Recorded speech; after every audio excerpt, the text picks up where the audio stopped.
Ja, så vil Mikkel gerne starte med at forklare om de 3 velfærdsmodeller samt fordele og ulemper ved den universelle velfærdsmodel. Ja, en velfærdsstat kan defineres som en stat, der politisk veje mindsker de negative virkninger af markedskræfterne.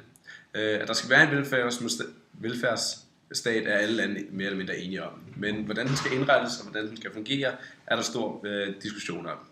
Derfor vil vi snakke om 3 forskellige velfærdsstatsmodeller. Den universelle, den liberale og den centrale europæiske. Den universelle velfærdsmodel er den model, vi har i Danmark. I den model gælder det, at alle sociale ydelser er ens for alle. Derudover er der høje sociale ydelser, eller mange sociale ydelser og mange gratis ydelser, som f.eks. sygepleje og undervisning. Alt det der er finansieret via skatter, og dermed kommer der et højt skattetryk på befolkningen i universelle lande. Som eksempel har Danmark og Sverige noget af det allerhøjeste skattetryk i hele verden. Men på grund af det store skattetryk og de mange sociale ydelser, er der også en meget høj grad af social omfordeling i landet med den universelle model. Man kan sige, at der tages fra de rige og gives til de fattige, hvilket også er betegnet som Robin Hood-effekten. Man kan derfor således lidt populært sige, at vi i Danmark omfordeler fra de 90% rigeste til de 90% fattigste. Middelklassen betaler meget i skat og modtager også selv meget af de offentlige ydelser. Nogle har brugt udtrykket fra os til os. I den centrale europæiske model sker finansieringen ved at gennemtvungne lovpligtige forsikringsordninger, som tages til lønmodtagere og arbejdsgivere. Således har man en forsikring, der dækker alderdommen, og en, der dækker sygdom osv. Altså en forsikring for alle de forskellige ting. Det gør sociale rettigheder altså stærkt knyttet sammen med beskæftigelse. Men folk, der ikke er ude på det tyske arbejdsmarked, er dog ikke helt fortabte. Det er et sikkerhedsnet, som samler dem op, der falder helt udenfor. De må nøjes med nogle meget lave ydelser fra staten, en slags kontanthjælp, så det er meget lidt, de får.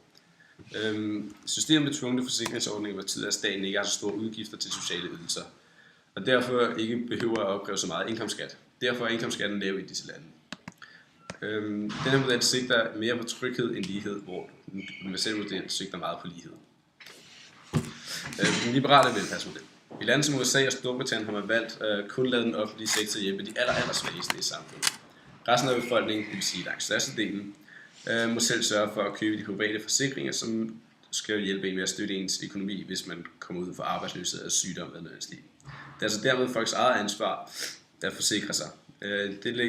Der lægges vægt på, at det er markedet, der klarer problemerne uden det offentlige sektors indgriben. Derfor kaldes denne velfærdsstat også for den liberale model. De sociale ydelser er i den model minimale og nærmest en slags fattighjælp. Hjælp er målrettet til folk, der virkelig har behov for det. Men selvom de sociale ydelser er målrettet mod dem, der virkelig kun dem, der har brug for det, er den sociale omfordeling stadig ikke særlig stor. Fordi man tager fra de 5% rigeste og giver til de 5% fattigste. Dermed er skattefordelingen per skattekrone høj, men det samlede beløb, som bliver omfordelt, er ret lille. Dermed kommer vi frem til at fordelene ved den universelle model. Den klart største er i hvert fald, at alle er sikret ved den universelle model. Der er meget få, der ryger igennem systemet og ryger ud i fattigdom, men dem, der gør, har på vejen haft fri mulighed for at rette op, da der er forskellige former for kontanthjælp, og alle har ret til undervisning og sådan noget, så der er ikke folk, der er uddannet. Til gengæld kan der være rigtig stort skattetryk, hvis den universelle model skal fungere. Og det der er ulempe for dem, der tjener mange penge, da det høje skattetryk kan være med til at fjerne incitamentet til at arbejde hårdere. Ja. Så vil vi analysere lidt på de mange faktorer, som ligesom er med til at sætte den her universelle velfærdsstat under pres. Og så vil jeg starte med at forklare lidt om det demografiske pres. Først og fremmest så er der statistikker, som viser, at der i fremtiden vil komme mange flere ældre mennesker i samfundet, eller i Danmark. Det vil sige, at der er mange flere, som skal have de her ydelser, som f.eks. folkepensionen.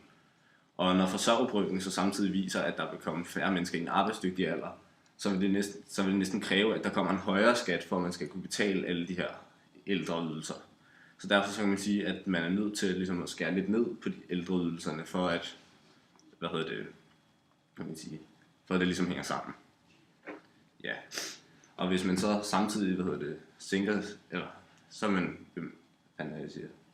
så når man ikke længere skal betale lige så meget til f.eks. folkepensionen, så vil der også ligesom komme lavere skat, og så kommer der større incitament til at gå på arbejde blandt dem, der så er i den arbejdsdygtige alder. Ja, nu vil vi snakke lidt om presset på velfærdsstaten fra danskernes synspunkt. I bilag 3 En af de væsentligste pointer, der bliver nævnt, er, at der er alt for mange, der får offentlige ydelser, uden virkelig noget trænge til det.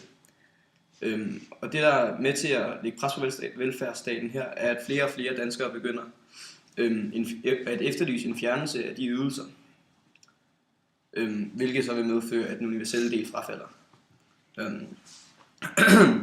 Et eksempel på en universel ydelse, der bliver stillet spørgsmålstegn ved, det er børnechecken, hvor næsten 50% af den danske befolkning mener, at børnechecken skal afskaffes fra den rige del af befolkningen. Og igen fra bilag 3 søger den danske befolkning en omlægning af velfærdsstaten ved at fjerne de universelle ydelser fra de rige og rette det mod de svage i samfundet.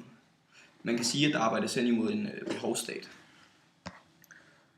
Så i bilag 4 har man en modsætning til bilag 3, som jeg lige snakkede om, hvor de i bilag 4 ikke mener, at de får nok tilbage, altså de rige ikke får nok tilbage i forhold til, hvad de giver. De mener, at de enten skal have flere ydelser tilbage, eller at skatten den skal sænkes. I de lavere indkomstlag er der en generel tilfredshed med de universelle ydelser, men jo højere op ad lønstigen vi kommer, jo mere utilfredshed er der. Og ifølge økonomen Mads Lundby Hansen skal man ikke kompensere med en rigmandstjek, men man skal kompensere ved at øge incitamentet for at arbejde i form af en lavere topskat. Ja, og velfærdsstaten kommer også under pres for det her EU's frie bevægelighed, som altså gør, at man kan rejse ind og ud af EU-landet og få de samme ydelser som borgerne i landet.